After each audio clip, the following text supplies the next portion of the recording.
Hello everyone. Welcome to the Ascension Counseling Center's community newsletter. I'm Suzanne Hamilton, the director of Ascension Counseling Center, and this is the first in a series of reports to let you know what services are available to you at Ascension Counseling Center.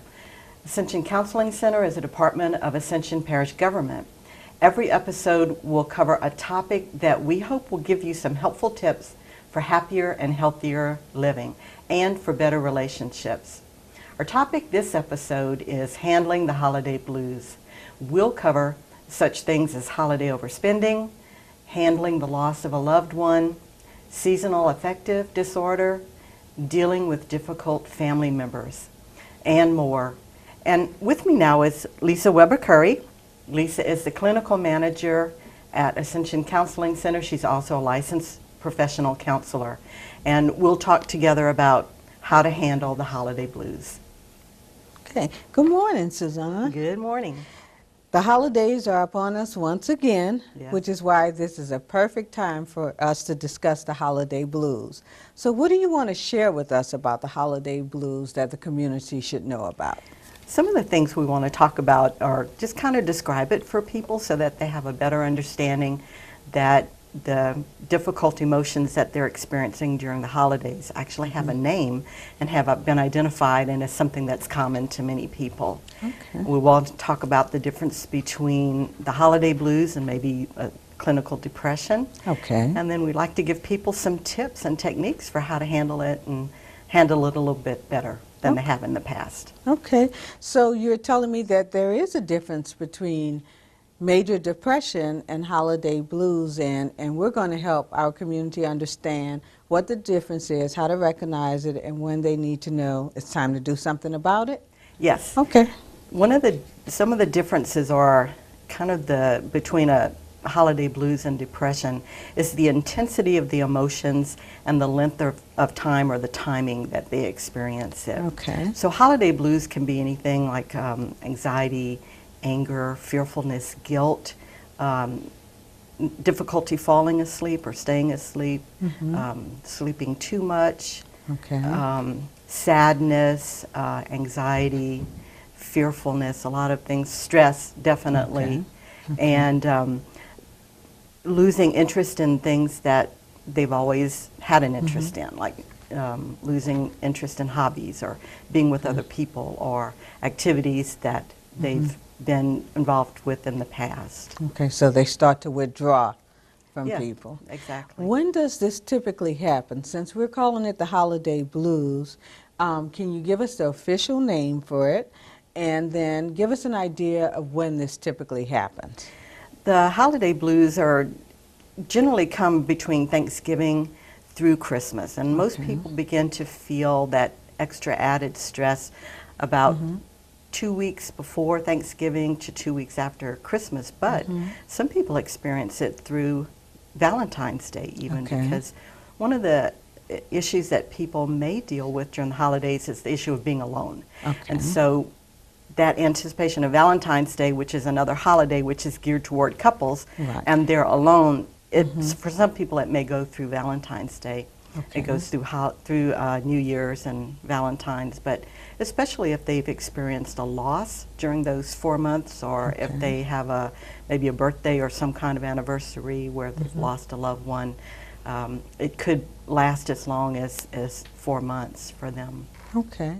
So when people realize that this is happening to them and they're pondering, what do I do about it? Is there really help? This doesn't happen all year long. What do they do? One of the things that we hope will happen today is just that awareness that for some people, they're going to go through this seasonal sadness every year. Okay.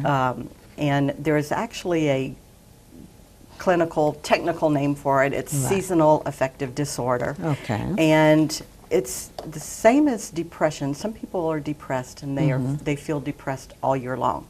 They have their symptoms all year, and so it's recurring. It's yearly. Yes. Okay. For other people who deal with holiday blues or seasonal blues, they only experience symptoms of depression and sadness around the holidays. Okay. And we'll talk about some of the factors that contribute to that, but one of them is also just the, it's interesting, one of the treatments for seasonal affective disorder in the wintertime is light therapy.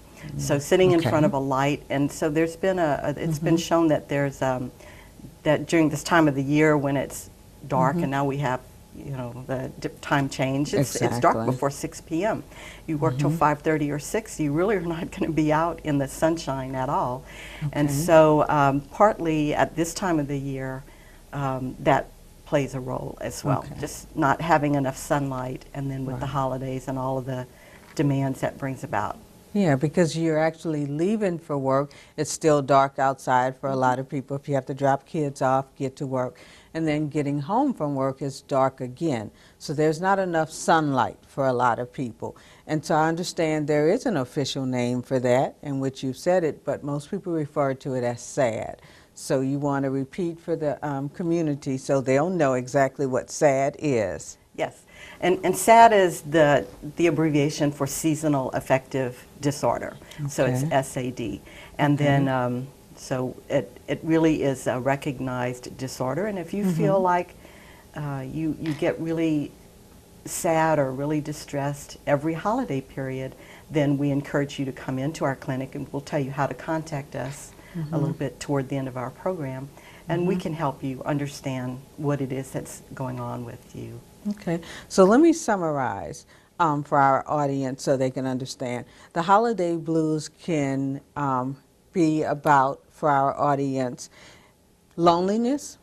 It can be financial difficulties, the whole preparations for Christmas, the busyness, the stress of not having time to do the things you need to do. And then there's also the component about less daylight time. People are affected by not having enough light.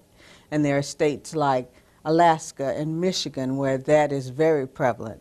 So there are ways to treat that. Now that people understand what the holiday blues are and seasonal affective disorders, tell us a little bit about treatment, and then we can move on to our next topic. Okay.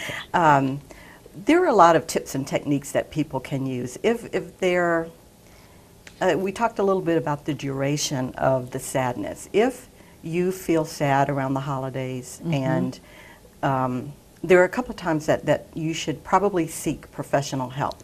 One is even if it's just during the holidays, you may need to seek help if your symptoms are so severe. So we're looking at, does it affect your normal routine? If you're having difficulty functioning due to the sadness that you're experiencing, then that would be a time to come in for professional help. If it lasts longer than the holidays, a clinical severe depression is one where you feel sad most of the day, every day, for longer than 2 weeks. And so if that's applying to you and you're having difficulty functioning, then that would also be a time to come in for professional assistance. And as Suzanne said, please don't hesitate to ask for help if you need help, because Ascension Counseling Center is there to help you guys. So please ask for help. And people wonder, what is counseling about? Okay. So that is a good question, because people want to know, if I go there, what can I expect? Yeah, and often people think, well, I have to have a serious illness to be able to go in there and ask for help. But really, we help people who are dealing, just average people, normal everyday people like you and I. Just like you and I. Okay. They just need a little extra help, more than what they can cope with on their own.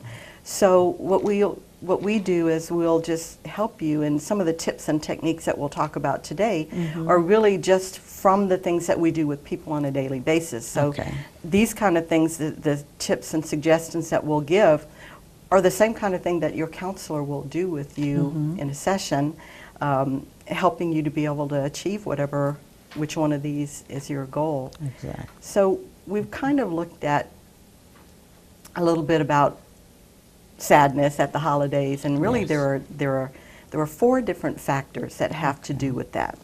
And one is psychological, and that is the whole idea of, you know, the grief during the holidays. You may have lost someone either through a divorce or a death during the holiday period or during that year. It's commonly known as the year of firsts. After you first lost that first holiday, the first Christmas, the first Thanksgiving, the first New Year's, the first Valentine's, the first wedding anniversary, the first birthday. And so the holidays, that first year when you've lost a loved one, can be very difficult. And so that may contribute to people's sadness. But it's also that leads into the idea of loneliness. You're missing that person. But because of that grief and loss that people have experienced, they just feel isolated from everyone. And so they're going to feel lonely and isolated. And one of the things that makes it difficult is you're seeing all these happy families, happy couples, happy families, happy children. You see them on TV, you see them in person. And that kind of makes it a little bit more difficult for the person who's lost a loved one to now be facing the holidays without them. Yeah, like at this time of the year, you see all the TV shows are about Christmas. They have a Christmas theme, and people are out shopping, families are together, and that's usually a tradition for a lot of families. They sit and they watch the Christmas shows through the month of November and December with their loved ones. So if you've lost that loved one, that can be a really challenging time for anybody. And the idea of tradition is a really important one, because depending on what our traditions are, now we're not able to have those traditions. That makes it a lot harder for people to go through that holiday. And so it's really one of the things that we help people to address and deal with is now you have to create new traditions and find new things that don't involve that person, or that you can do alone or with other people, so that you're establishing new traditions going forward. But I think that's a challenge for a lot of people, because the thought of creating a new tradition that doesn't include the person that's been with them all these years is difficult. There's a sense of guilt. How do I create something new, a new tradition, and not bring that loved one into that tradition? Is that even okay? So, that's something. It is okay. There are probably a couple of things to think about. One is that if this is your first year without your lost loved one, you're probably not going to have the energy to create new traditions. You'd probably need to give yourself a lot of grace and a lot of patience. I lost my father this year in March, and so this is my first Christmas without him. And so I'm not establishing new traditions, but I'm opting out of some old ones that the family has that we've done. And so I'm giving myself permission to do that. And I've shared that with my family, and fortunately my family is understanding, and they're allowing that. So there's some things they're going to continue to do, but I'm going to pull back because they remind me too much of my father. But next year, I would be more able to establish a new tradition, or just to get back into those old traditions that he used to be a part of. So we really have to give ourselves permission to, even if it's just temporarily, to do what we need to do to heal and get through these difficult Even holidays. if other family members don't agree, give yourself permission to address what you need in that moment is important. Yeah, I think that's one of the most important things, what you said, is that we need to give ourselves permission to do what we need to do to be healthy, not wait for other people to give us permission to do what we need to do to be healthy. That's and important. whether they understand it or not, are we going to go through there? That's going to increase people's holiday blues. That feeling of stress, that they have to do something that the heart's not in, or that they don't want to do. If we're doing that for other people, we are going to feel worse.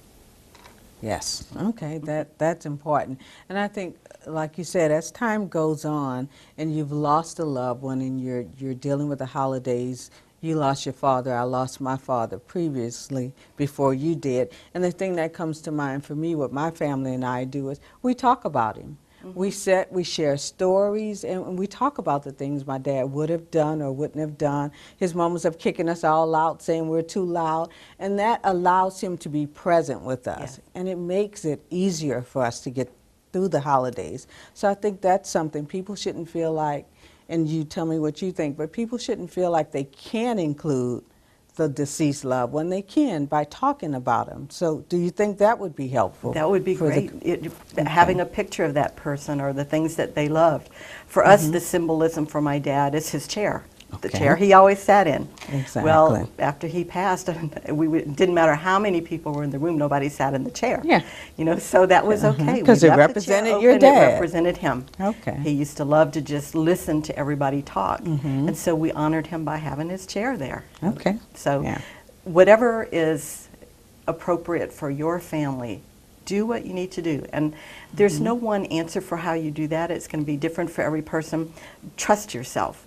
If thinking about doing this thing or that thing or being that someplace or is you feel it on the inside as more stress, then back off and don't do it. Give yourself permission not to do it.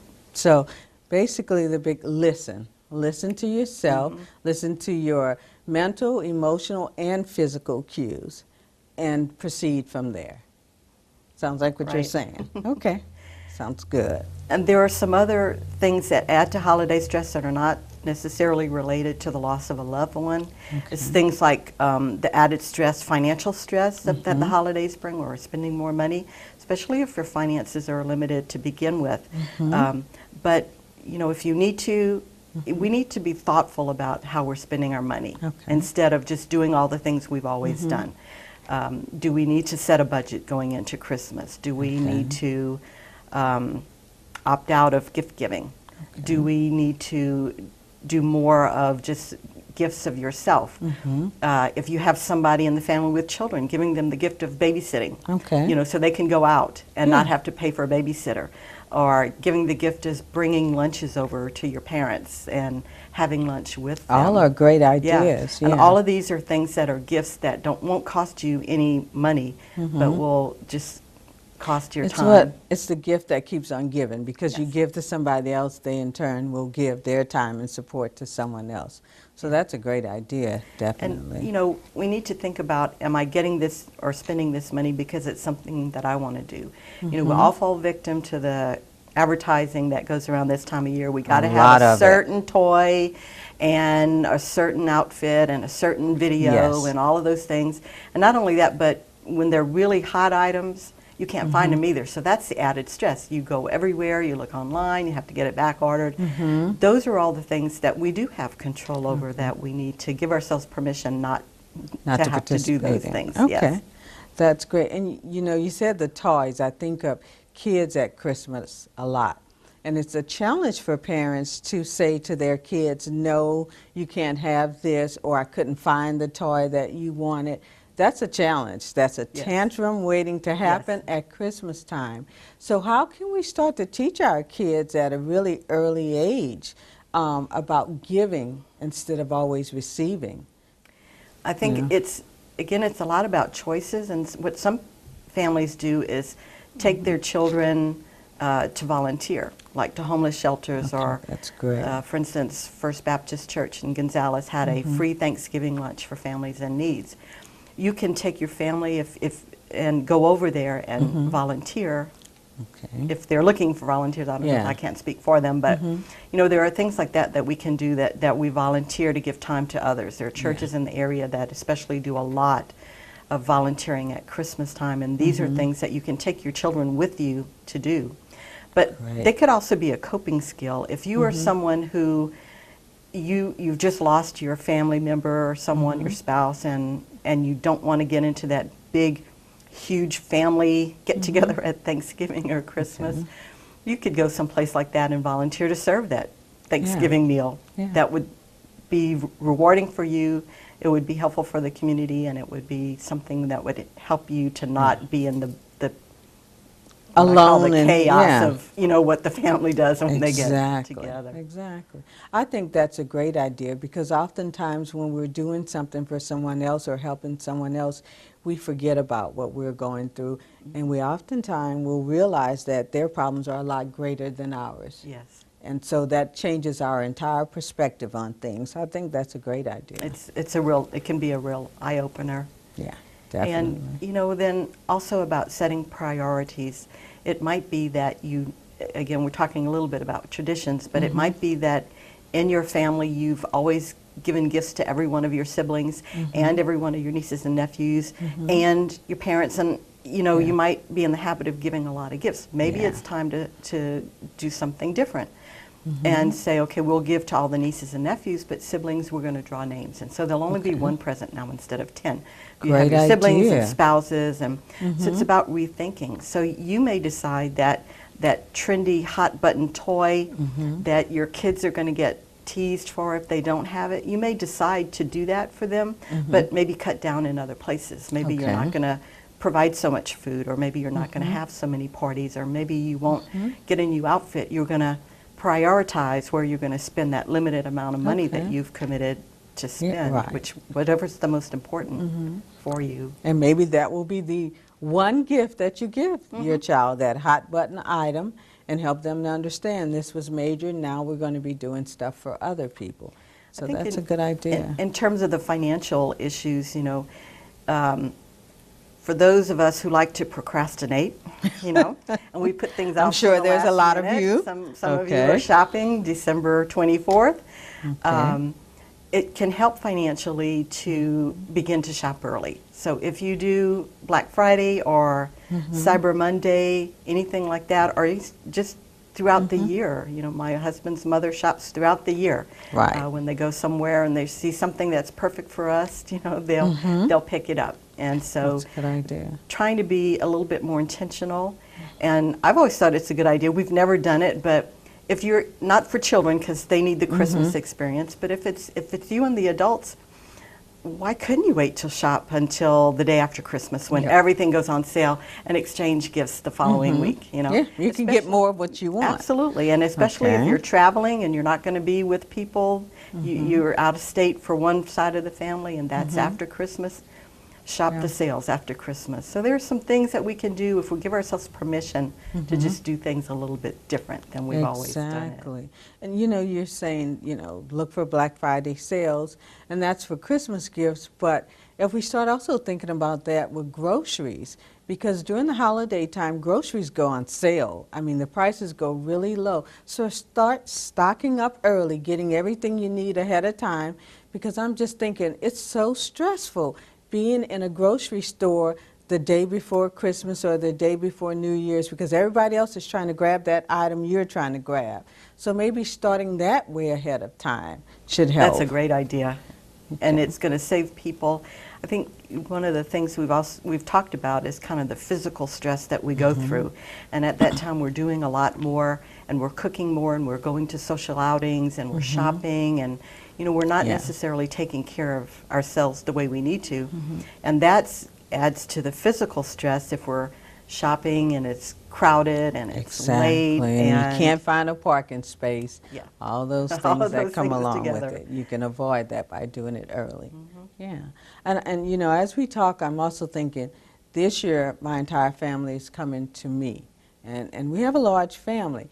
But I know people sit back and they get stressed. How can I feed all these people, children? And you know, holiday meals don't just start with eating the holiday meal. It's all day long. People want snacks and, you know, hors d'oeuvres. So what we've learned to do is everybody brings a dish. It is not just the persons whose home you're going to that's responsible for feeding everybody. Everybody has to bring a dish. They bring snacks. So the financial responsibility is shared throughout the family, and that reduces stress for us significantly. So I would make that suggestion. What do you think? Yeah, that's a great one. Anything like that. I think it's begin to think outside the box if we need to. But I wanted to just talk a little bit about, you know, one of the things that prevents us from doing that is our guilt about what we think we should be doing. That is so important. And so we want people to really look at, what is it that's preventing you from doing it? Is it disappointing somebody else? Is it because I feel guilty? Is it because I expect myself to be, you know, the perfect hostess, daughter, wife, whatever, or spouse? And, you know, we need to look at the kind of things that are driving us to do that, because all these techniques are good and fine. But it's not a lack of knowledge that prevents us from doing it. It's often the guilt that now I'm not doing something that I was raised to, especially the guilt and the expectations. Yeah, so it's keeping people's expectations reasonable and keeping your disappointment in yourself and other people out of it. And so, yeah, setting realistic expectations. Right. I think that's especially true when we begin to think about the family dynamics, because it's not just all of those preparations. It's Christmas Day when you're going to be together with the family. And let's face it, there are a lot of relational issues in families.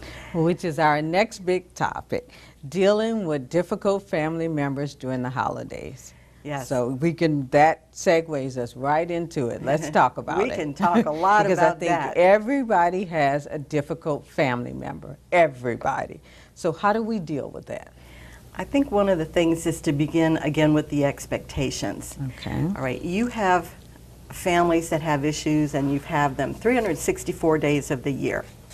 All right, so Christmas is a day when all of those issues are going to be compressed and expanded, because all of the people that you're having difficulties with throughout the year are going to be in a small space for an extended period of time. Yes. All right, so it's going to be an issue. If it's always been an issue, it's going to be an issue.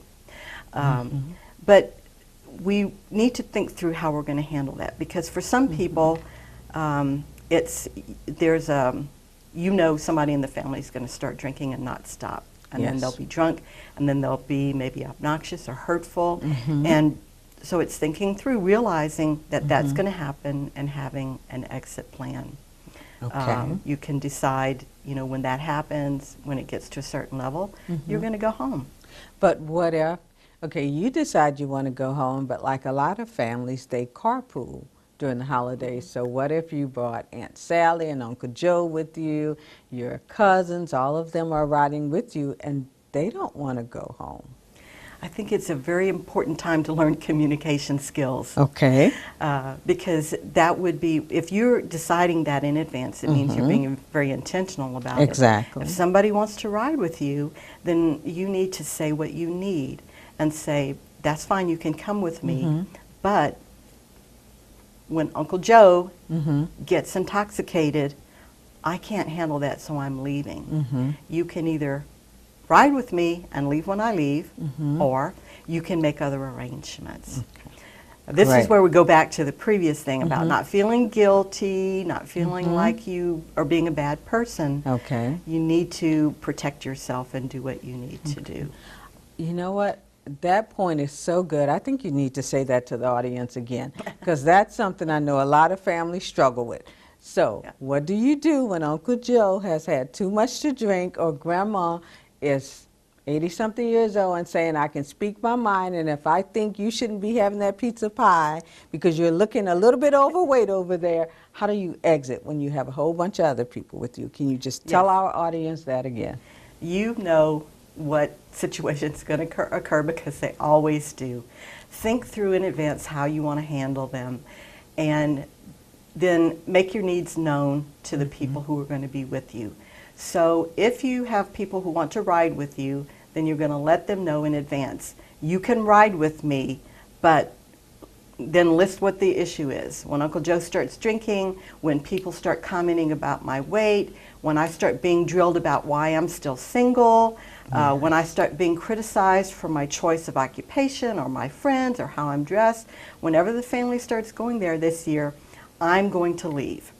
And so you can ride with me, but just know that if you do, you'll be leaving when I do, or you can find a ride home with someone else. You can come with me, but I'm going to be leaving. And so letting them know in advance what you expect, and then do it. And give yourself permission to do that. Don't let yourself stay in a position where you're being mistreated, verbally abused, where people are not concerned with your feelings. And don't get stuck in the trap, again, about people who say and do these things and then blame you. Why are you being so upset about this? You know I'm just teasing you, right?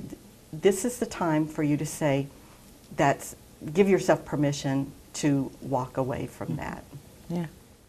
Because it sounds like, too, what you're saying in all of this, we don't have the ability to control anybody else's behavior. We can only control ours. So if we're intentional in thinking before we agree to go to our family's home for Christmas or any holiday event, think about the setting, what it's been like for you in the past, what you can tolerate or you're unwilling to tolerate. In other words, set boundaries. Yes, You setting know, boundaries. that sounds like it's very important. And if you do that in advance and you stick to it and you think about, I can only control myself, my actions, my reactions, then maybe you'll fare off a whole lot better during the holidays, a lot less stress. And I think, too, it's important not to get involved with trying to work through difficult family dynamics. Sometimes people will come to Christmas and they want to talk about why they're mad with so-and-so and why we're not speaking and what you did wrong. Christmas is not the time to do that. Yeah. You have that issue every other day of the year, 364 days. Some other time is the time to have that conversation, not when the family's coming together and trying to have Christmas. So call an amnesty, say, you know, time out, you know, don't try to resolve those issues just because everybody's there and it's convenient. Set another time to do that. And also don't, you know, if you don't want to hear the arguments about other people, because other people may be arguing about who said what first, and this is why we're not talking. Right. You know, another issue that I think is really important is that they're in families, you may be in a family where someone abused you as a child, either verbally, sexually, physically, and people, either family members don't believe you or they blame you, and you're expected to go into Christmas and spend an extended amount of time just hanging out with that person. Yes. Give yourself permission to do what you need to do to protect yourself. If you're going to ensure that no matter what happens, you're always in a different room from that person.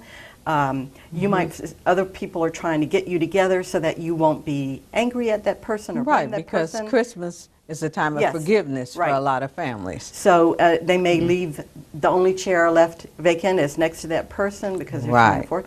Don't sit there, sit on the couch. Don't go if that's what you need to do.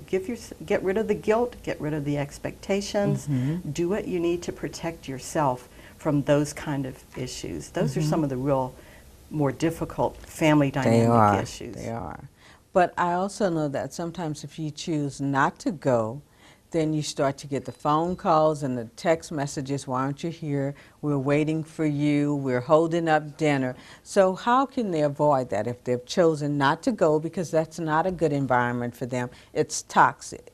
Give us a little dialogue of what they can do or what they can say to their loved ones prior to that dinner or engagement coming up.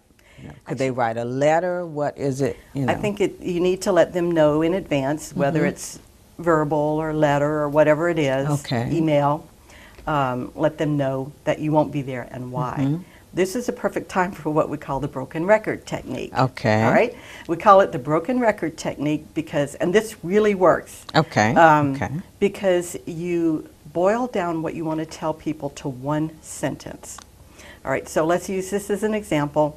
I'm not coming to Christmas because Uncle Joe will be there. And I find that it's difficult for me to handle that. All right, you come up with your one sentence statement, and no matter what people tell you, that's what you keep repeating. Because it keeps you out of a debate. What's going to happen is everybody's going to start debating with you. Or they call it problem solving, And really, you know, so like one of the things that I'm not participating is some of the gift exchanges that we have done in the family that remind me too much of my dad. I'm giving some gifts, but I'm limiting some of it. And so, you know, my family, as being helpful, said, but you know, this or but that. And so I had my broken record technique. And I just said, I'm unable to participate in that this year. And then everything they say to you, it just comes back to your broken record technique. And so you're not debating. The problem with debating is that somebody's going to say something to you that's logical and makes sense.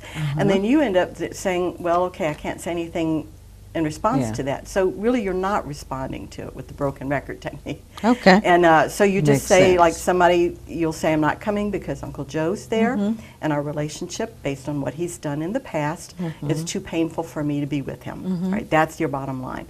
So when they begin to come back and say, well, but we'll make sure that he's in a different room, that you're not alone with him.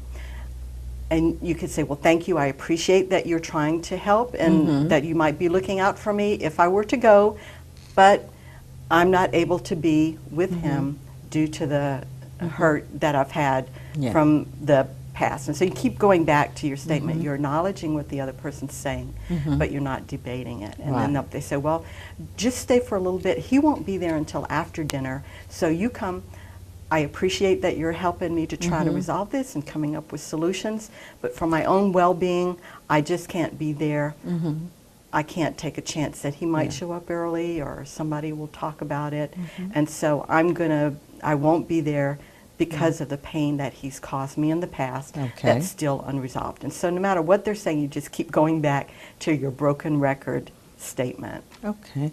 And also, you know, for some people that's a great idea, and I would use that as well. But I think when people keep coming back and trying to debate you, is it okay for that individual, once they've made that statement and said thank you very cordially, to just turn around and walk away?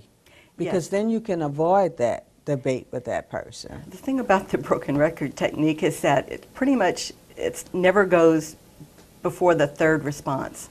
So when I've used it, I mean, people will stop at the second, for sure at the third. So they won't keep on. That's what because people, you're just they're saying going the to same need to thing know it's over going to and work. over and over, and they know you're not going to say anything different. It's going to be that, that's going to be the statement. Great. But one of the things I've used for myself is that, you know, because somebody was trying to help me with, you know, rethinking my decision about that one tradition. And I just said, you know, I appreciate what you're saying, but what you're saying to me is very logical. And my decision is very emotional. It's an emotional decision, and logic doesn't, so you can give me all the logic, and that's not going to change my mind because my decision is emotional. And that pretty much ended the discussion. So we could say something like that as well. Yeah.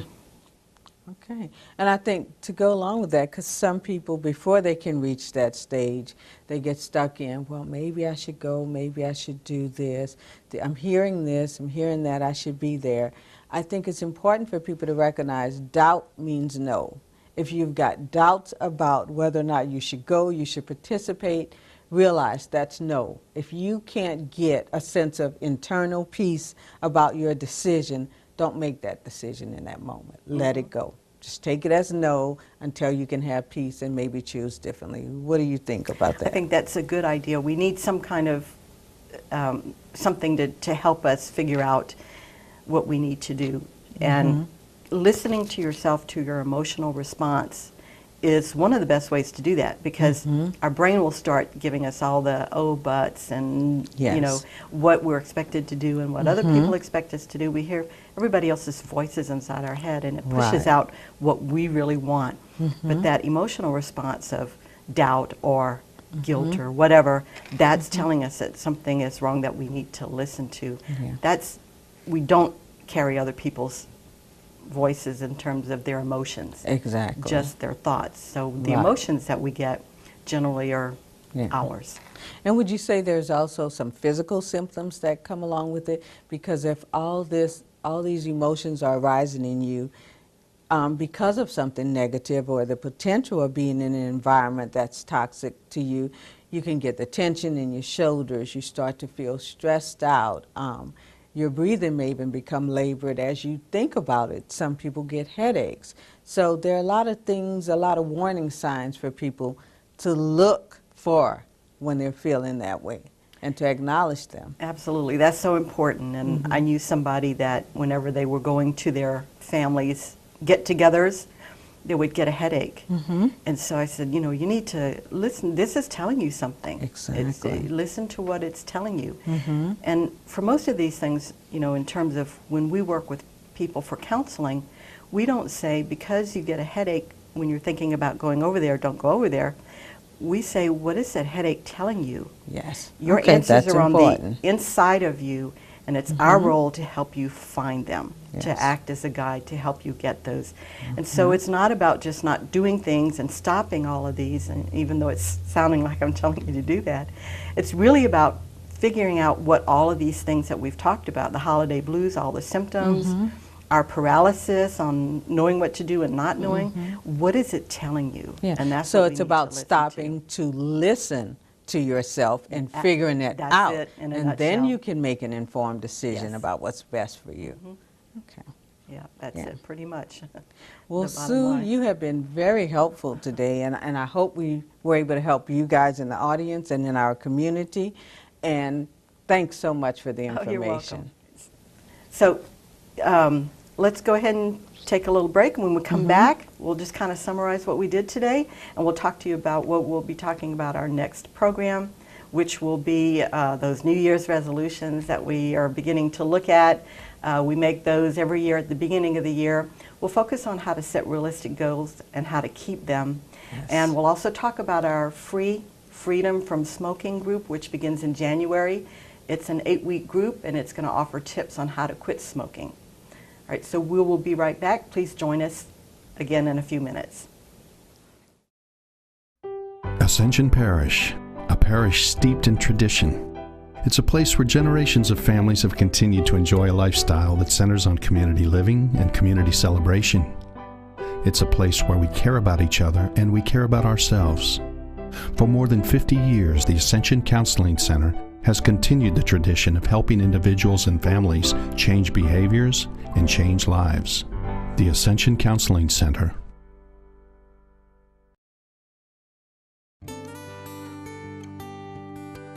We see a lot of children that are actually being raised by their grandparents. There are so many resources that we can help you with to help you figure out what to do with this child, to help this child understand what his goal in life is. Having one little boy come in and hate his life and have a scowl on his face and not want to be there, and then a month or so later befriend him and come in and smile at me and talk to me and give me a hug, which those children don't do that very often. So by having that hug rewards me more than any paycheck that a person could give me. It's more fulfilling than anything else that job could possibly give me, by seeing a patient or a child or an adult's life completely turned around. Welcome back. Thanks for staying with us. We'd like to spend a few minutes talking about some of the things that are going to be coming up at Ascension Counseling Center in January. And one of them is a program that we're really proud of. It's our Freedom from Smoking, Stop Smoking program. And Lisa's going to tell us a little bit more about that. Yes, our Freedom from Smoking program actually has a certified Freedom from Smoking facilitator. So that means that person trained and has extensive knowledge about the effective ways to help you stop smoking. Some of the things that each participant will learn will be things like why they smoke, when they smoke, and under what circumstances they smoke. And in addition to learning about it, because it's never enough just to know why, you'll be given effective coping skills to change the smoking behavior and replace them with something positive. Because we all know you can give up a negative behavior, but if you don't replace it with something positive, that behavior will return. So we're going to replace the smoking behavior with positive behaviors. And so that program runs for 8 weeks. But what we've also found with the program is that if people continue to need support beyond the 8 weeks, we extend the program longer than that to give them the support they need. So we're looking forward to having everyone join us for the Stop Smoking program in January. I know one woman told me that she smoked and she went outside her home to smoke, and everybody in the house knew that when she was smoking, she was not to be bothered. That was her time. And so she was reluctant to give it up, simply because that was her only private time. Right. And so one of the things we worked on was, how do you get that private time? Exactly. How do you keep that with Exactly. and give up the smoking? Right. And your family still know there's not a cigarette, but it still means this is my private time. Yeah. And we teach them how to do that. So, yeah. All right. And so that's it for this episode. Thanks for being with us. Please remember that Ascension Counseling Center is here by way of your support. We're a department of Ascension Parish government, and as such, we're all parish employees. We're funded by a 2-mil property tax millage, and that means that $2 from every $1,000 you pay in taxes goes to support our agency so that we can provide free and low-cost mental health and substance abuse services to the residents of Ascension Parish. We have 2 locations. One is in Gonzales, at 1112 Southeast Ascension Complex Boulevard. That's off of Worthy Road across from the courthouse, and it's next to the health unit. And then we have a clinic in Donaldsonville at 419 Memorial Drive. That's next door to Prevost Hospital. You can reach us at either location by calling 225-450-1060. Or you can reach us at the web at www.ascensionparish.gov/MH. And we're also on Facebook at Ascension Counseling Center. Thank you for your support, and until next time, for Lisa Weber Curry, I'm Suzanne Hamilton. Thank you for watching.